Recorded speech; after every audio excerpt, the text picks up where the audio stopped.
शिवताण्डवस्तोत्रं 14th one.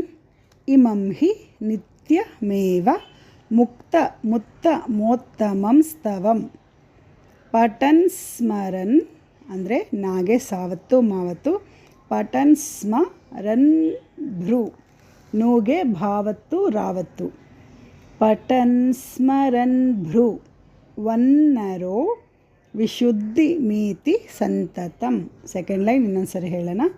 ಪಠನ್ ಸ್ಮರನ್ ಭ್ರುವನ್ನರೋ. Okay, ಪಠನ್ ಸ್ಮರನ್ ಭ್ರುವನ್ನರೋ, ಪಠನ್ ಸ್ಮರನ್ ಭ್ರುವನ್ನರೋ.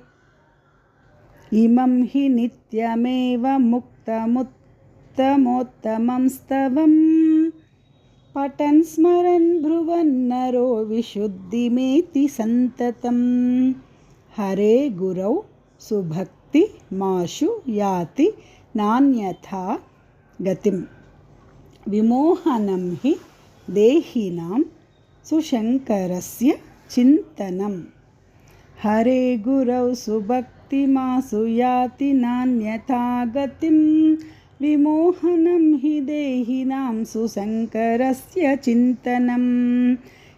इमं हि नित्यमेव मुक्तमुत्तमोत्तमं स्तवं पठन् स्मरन् भ्रुवन्नरो विशुद्धिमेति सन्ततं.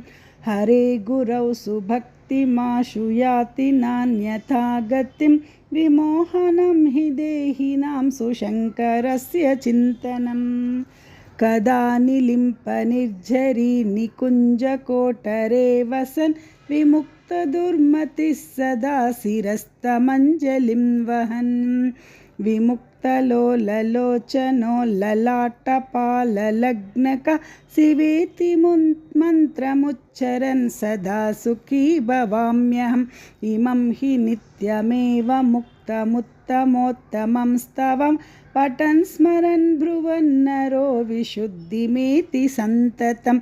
हरे गुरौ सुभक्तिमाशु याति नान्यथा गतिं विमोहनं हि देहिनां सुशङ्करस्य चिन्तनं.